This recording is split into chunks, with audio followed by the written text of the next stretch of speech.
Hello mga ka-Auntie Jing! Welcome to my YouTube channel, Juby Jing TV. Mga ka-Auntie, tayo magbablog. Gagawa tayo ng rellenong bangus. At lumpiang Shanghai. Para sa birthday ni Papa D. Sasamahan niyo po kami magawa ng rellenong bangus at lumpiang Shanghai. Tara mga ka-Auntie. Ito po. Pinakulaan na namin. Binabad na. At yun.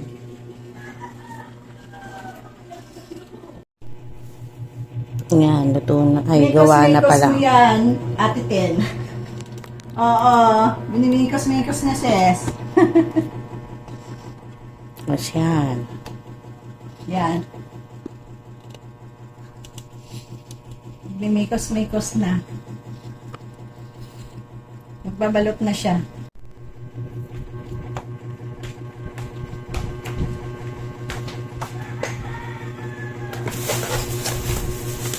Mahirap talaga. Uy, may something. Shout out. Ano ito? Shout out 71. Ano yan, Sister Joanne? Shoutout 71 ano yun? Ito na gifts. Mary Rose Aquino. Hi Mary Rose. Thank you for watching. Nagmimikos-mikos si Mari mo. Ay, Pe! Punta ka, Pe! Bukas. Kay ano, kay ano man ginahimo sis Jing. Ay, hindi ako. Kaya ano ba nang ginahimo sis Jing? Ay, mo ni gamikos-mikos kung nadibrad kang ano, kang relleno, bangus, So, ang tabwas. Ay, tita, sipag ni Pe. Para hindi mo yung kilala. Sa camera lang yan. Sipag ba? Ipag yarn.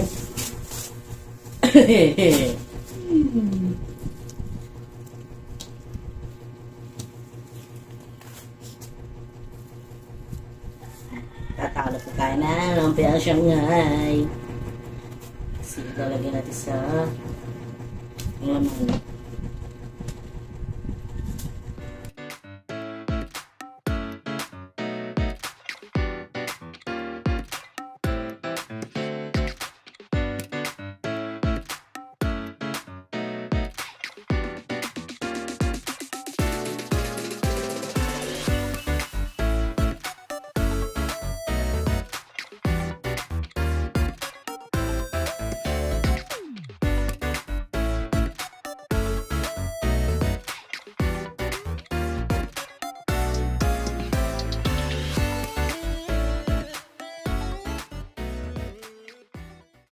Ito na ang ating mga ingredients mga ka-Auntie Jing. Siyempre, ng balat ng bangus na binabad sa toyo at kalamansi.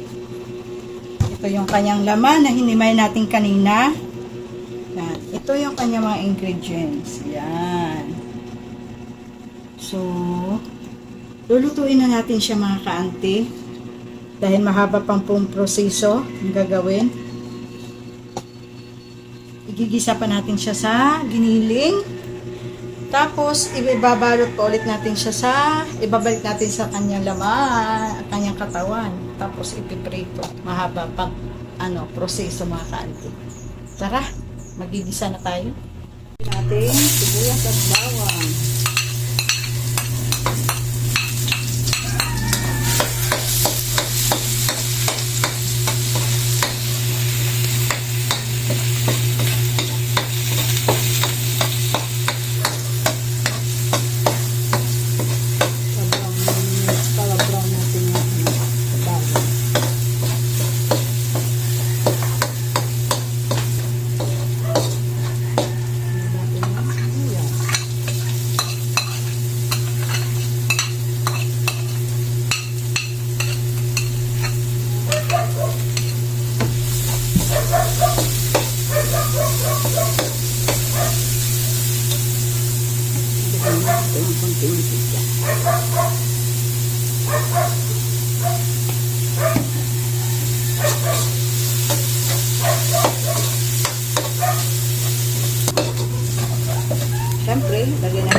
doon kanina ito sa sa ating mga ingredients. Hindi na pasama sa pag-picture sa ating ingredients ang ating giniling. Nakalimutan kong ilabas sa freezer po.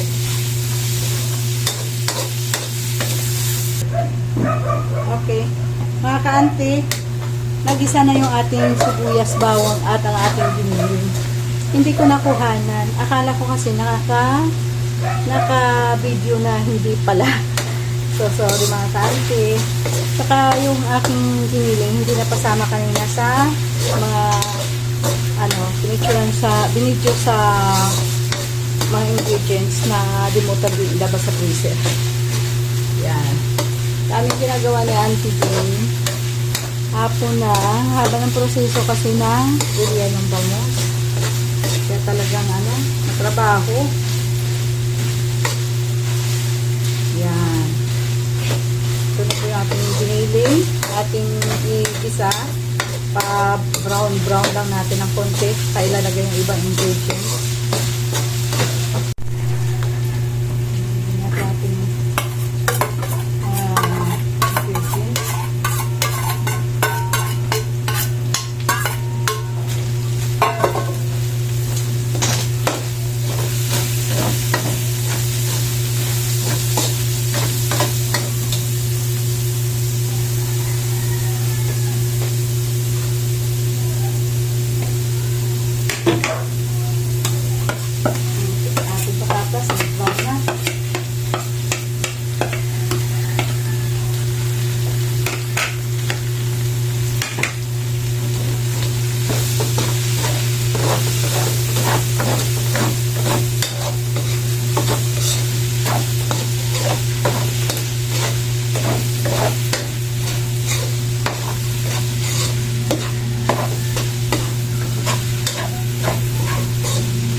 Hulog na natin yung ating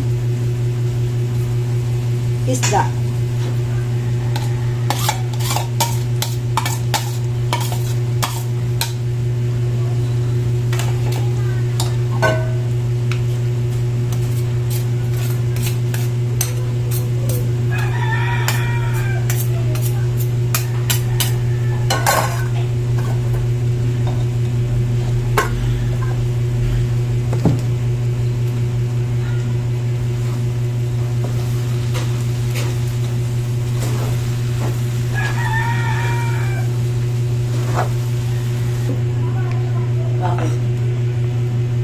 Hindi pa pala sa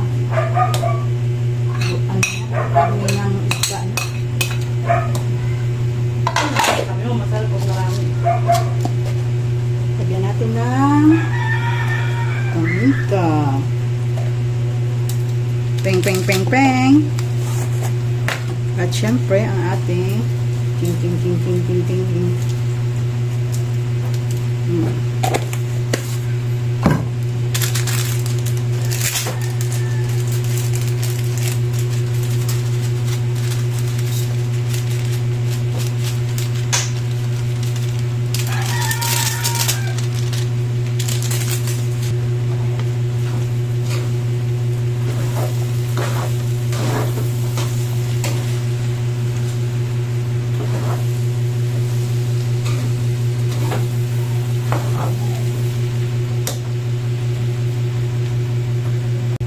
Natin ang ating kimchi.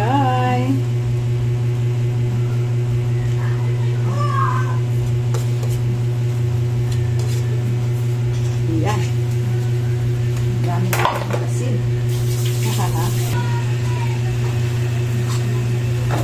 Halo-halo lang.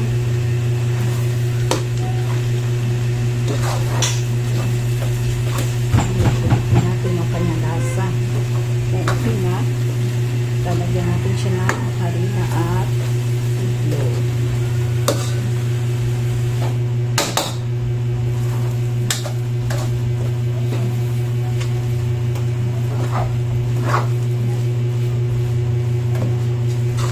Ito na siya mga ka-Auntie Jing. Nalagyan na natin siya ng ingredients niya. Itlog, harina. Yan. paano na lang pa natin para kumapot. Ito na yung ating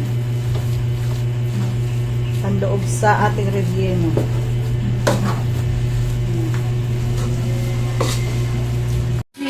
Ito na yung relleno natin ginawa. Ilalagay na natin siya ngayon sa kanyang katawan. Babalik na natin sa kanyang balat. Tapos lulutuin natin. Iprito natin mamaya.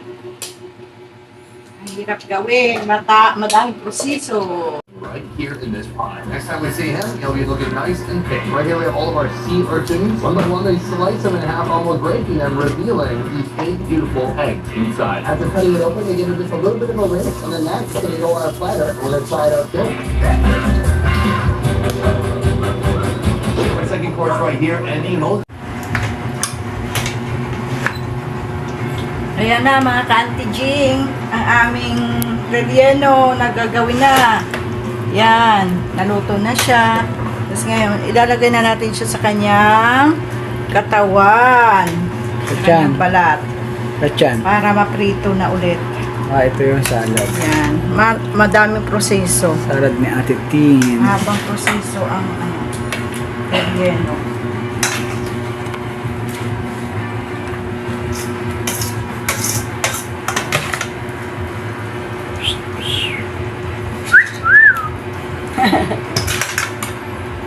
Mga auntie.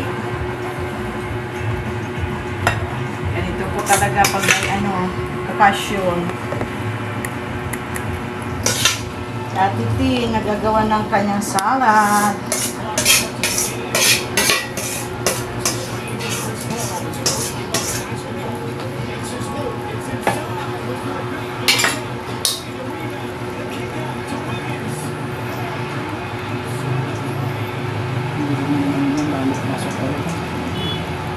Kung lagay ka naman ng ano pa, yung harina sa ano, yung natin ito. Lutuin na ba ngayon? Oy, prito na natin. Tapos ilagay na natin sa ref. Kahit maluto na siya.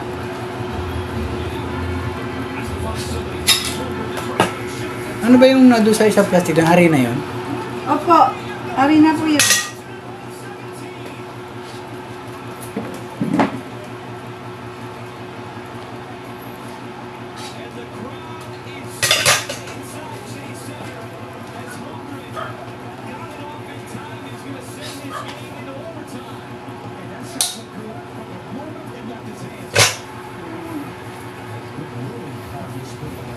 Buntis na yan, Ate Jiga. Buntis. Ilagay natin sa... Papa, yung plat na lagyan ng harina pa. Mikos-mikos na ito mga ka-auntie. Ayun na maga pala. Kaninang tanghali pa kami nagmimikos-mikos na Ate Tin. Hanggang ngayon, hindi pa kami kaplas.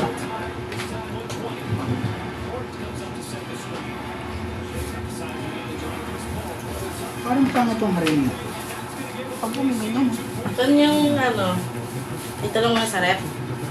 Sa freezer, bakit may naman sa freezer? Kakain. Ganun yung sarap.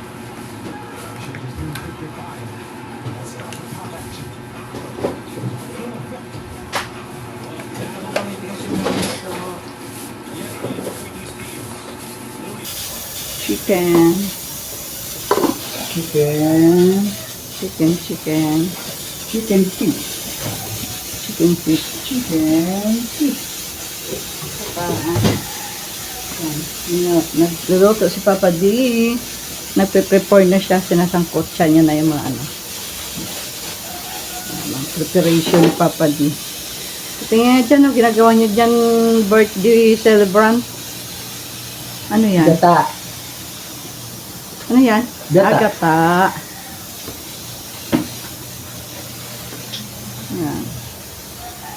Dami namin kalat sa bahay.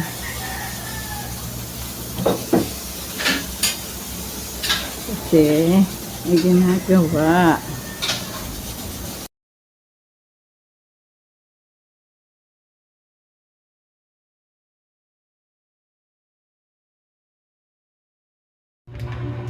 Ayan ang niluluto ni Papa D. Ano yung tawag dyan? Pork humba. Humba. Humba.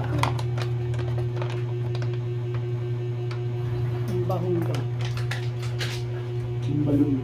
Lumba-lumba. Baboy na lumba-lumba. Okay. Yung kusinero, syempre, yung celebrant. Wala naman maglulutong iba. Hindi siya na. Masarap ba yan? Yes, mekos-mekos. Alalahanin mo pag dumating si Kuya Tom at si Ate Lynn. Mapintasan. Mga master cook yun. Mga Oh. master chef. Baka mapintasan. Tapos ang luto mo, hindi masarap. Shout out, Ate Lynn. Hindi kami marunong magluto. Mikos-mikos lang yan ni Papa Day. Ito rin yung sekreto niya, no? Kaya, huwag nang pintasan ang lasa ha. Mikos-mikos lang yan. Shout out kay Brother Ruben pala na mahilig din magmikos-mikos. Okay na yan? Ayan, nagluluto si Papa D ng minuto. Ano laki ng hiwa ng minuto mo pa? Para na yung kaldereta pa. Ito yung kanyang mga ingredients. Mga ingredients niya daw. Alam mo po nga kaya, ay masarap talaga kung ikaw mamamalite. Makita mo yung gusto mo. At siyempre naman banding sa mga tao na gusto rin ako makita. Kaya, Asa yung atay? salamat sa inyo. Ako po ay aalis na dahil magluluto pa po ako. Bye-bye! All-purpose flour. Hindi po rin ako sa Dubai. Talagyan natin ang all-purpose flour para wag dumikit.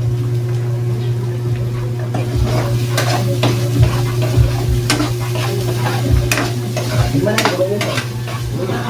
Lisa, tugnaw pa. Ano nyo, tungay tayo, susunod na kaso, tawag yun na. Okay, mga kaya, hay. Okay. May yun na.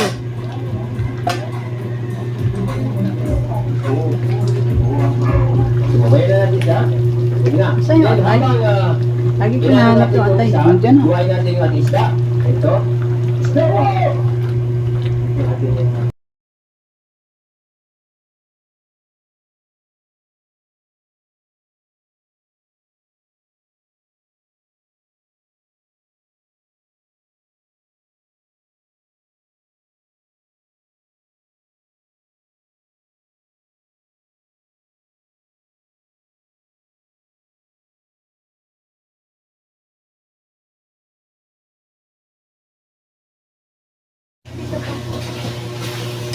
Ito mga ka-auntie, tayo magluluto ng spaghetti. Dahil birthday ni Papa D, tayo ay ipagluluto ko siya ng spaghetti. Ayan. Sarap. Pulang-pula. Pulang-pula na Pulang-pula ba? lips ni Mami Jean. Ano? Wala akong lipstick, Papa D. Ating basahan. Ayan. Ito, Papa D, dapat ka dito. Parang hindi kasya yung ating spaghetti dito sa korado.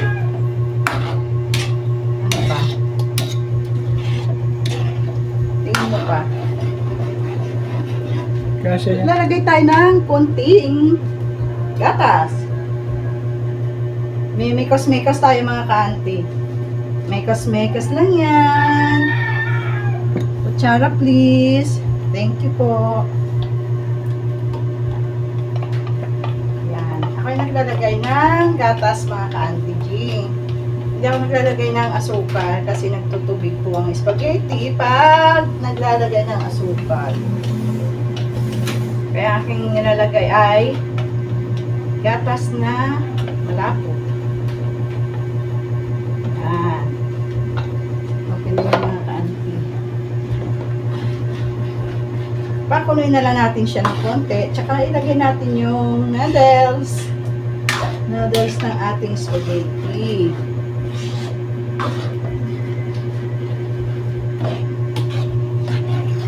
Birthday ng aking habibi. Dahil 50 years old na siya. Happy golden birthday, Papa D. Spaghetti, pampahaba ng buhay. Spaghetti lang kasi ayaw niya na daw ng pansit. Baka makaikli ng buhay. Makikli ng buhay ang pansit.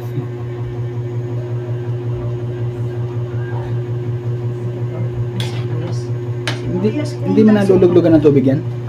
Sa itin yan? Hindi nga. Okay na yung tubig? Okay na yan sa sabaw na yan? Titignan natin. Sayang din naman. Okay na. Tama na.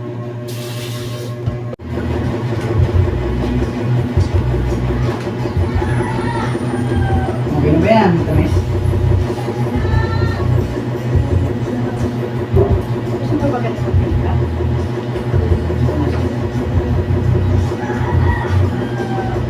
Yan. Oo, nilalagay pa ako ng gatas.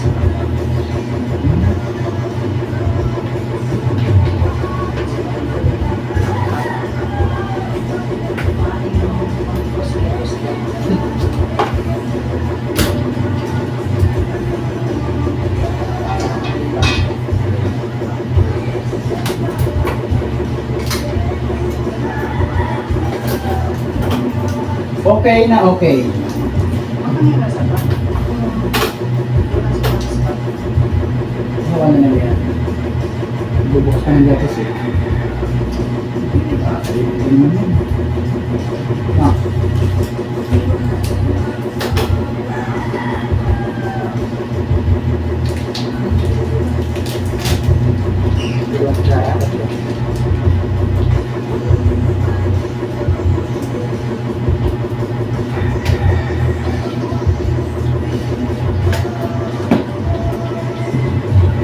Megus, megus. Gagad, gagad, gagad. Anong sabi ng anak? Viral na. Ano yan? Magaya kaya. Mabiral ka TikTok.